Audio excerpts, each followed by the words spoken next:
then to a 16-year-old, that is an astronomical amount of money. So it all started back in lockdown of 2020. I think that's where a lot of kind of online e-com businesses started to really sort of like kind of drive to an extreme level, because no one could go out The shopping. rise of everyone being locked in a house. I mean, you couldn't go to the pub. You know, that's a lot of where people spend their money, and people had a lot of disposable income, so they're spending on these stores.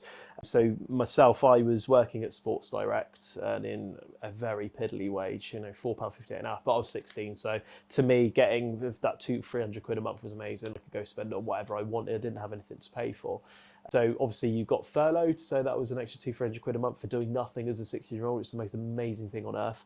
So I ended up getting about £700-800 a month, and then to a 16-year-old, that is an astronomical amount of money. And so it all kind of started from there, really. And I kind of got a bit more of an expensive clothing taste. I've always liked these really cool terrace wear brands such as Stone Island, but could never justify spending £180-200 on a jumper. I thought, what idiot would spend that? My parents still have that attitude, even though I might spend £700-800 on a jumper now.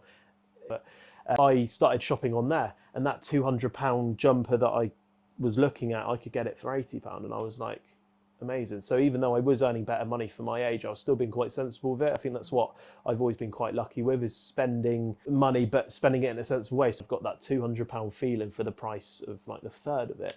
And that same jumper, I sold it a couple of months later, even though I must have worn it to death, spilled so much stuff down it, you know, all that sort of stuff. I sold it for £100, and I ended up making £30 whilst wearing something that I felt that I got that same experience with, and that led to one another. And that's when I got the bright idea of, I'm possibly going to start buying stuff specifically to sell it.